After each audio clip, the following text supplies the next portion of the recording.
Lesson on preventing the sabaki.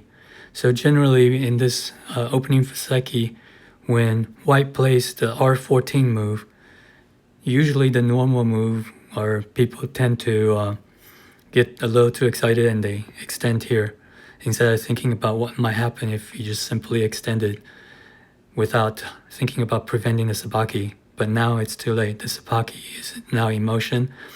White is going to play 16. Hane Hane, and then if black simply connects, then white will quickly make two eyes and just live, and that's the sabaki completed right there with eye shape. So that's if what black concludes it, and white is just able to make eye shape and live in the corner. Now if black does not do that,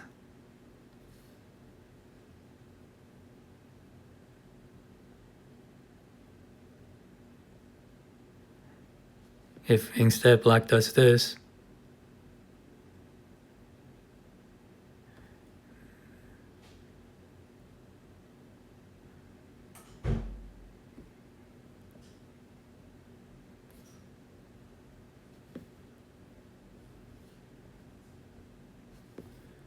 Hane Hane, connect, eye shape. Okay, here's the other way. If black simply Ataris, white will connect and black will connect. And now white has a choice of going simply to connect and then choosing either to go out to the center and connect. And white is quite happy with the situation here. The other choice is if white simply just wanted to make an eye shape and just live in the corner, then that's the conclusion of the sabaki as well, basically. But if it were me, I would tend to want to go out, oops, not that, this, that's the eye, and this is the going out. Now black will try to peep, white simply connects, and white is quite influential out into the center with a strength from the corner. So this is a quite nice sabaki. And it all started because black was too eager to play this extension. Black should have just tried to kick instead of playing this sequence here.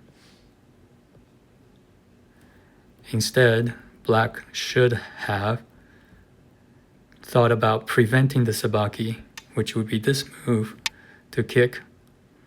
And now the extensions come into play because unequivocally white is going to play A or B. So now you play the extension. Playing the extension here on R11 prematurely was getting ahead of yourself as black.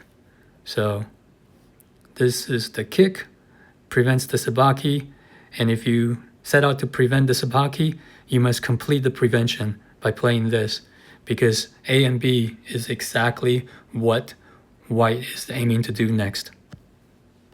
Say you do try to prevent the sabaki by not allowing the extension variation, so you kick and you do take that, but white still has the chance for sabaki. Those three stones are still ripe for forming sabaki. You attach, black hanes, white cross cuts, and you just play flexibly. You make a few moves and you fix your shape, and at this point you're looking into the inside, into the center, so you don't really care about the Q10 space as much, because you can simply connect at P10 if they take your stone there.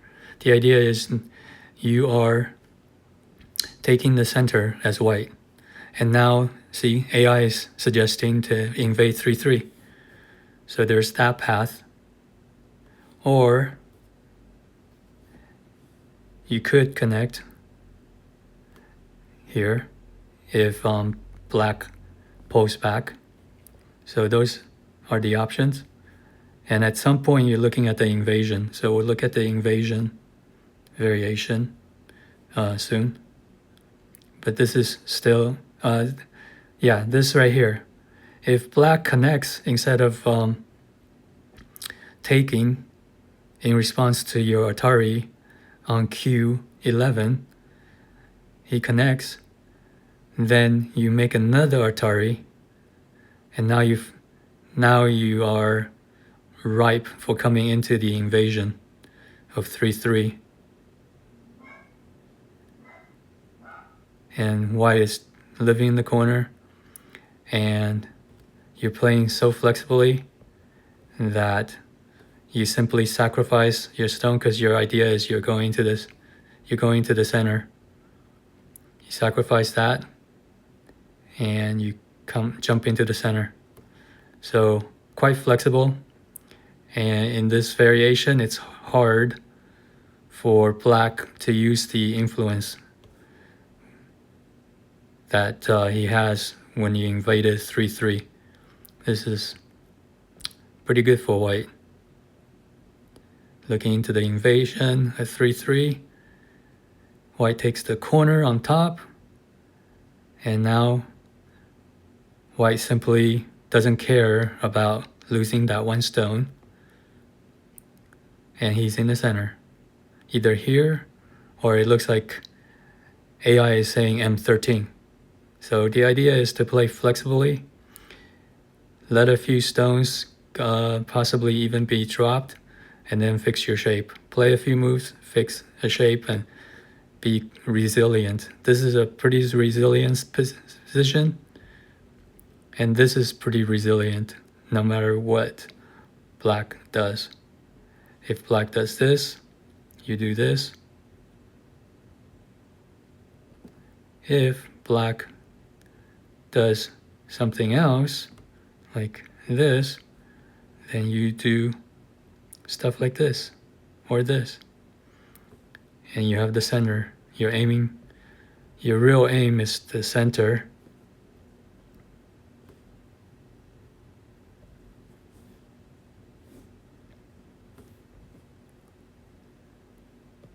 So this is when black connected at R10, you invade the center. See the resilience? You don't even care at this point that one stone on R12 gets taken. Okay, so, and then in this variation, that's taken. Let's see what this is. Okay. This is starting from the beginning. If black simply chooses to take the stone when you Atari right here, when that's taken, then you just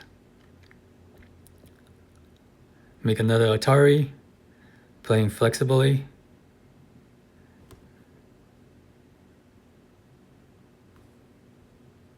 Here. Connection, resilience, and flexibility is the name of the game.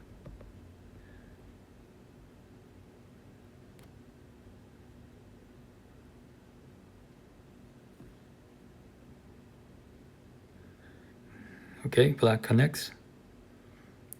Stay resilient, invade. Or black takes. Do another Atari,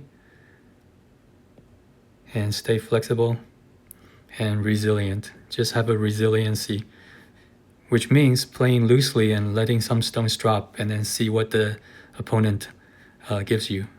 He takes one thing, you go to take the other thing.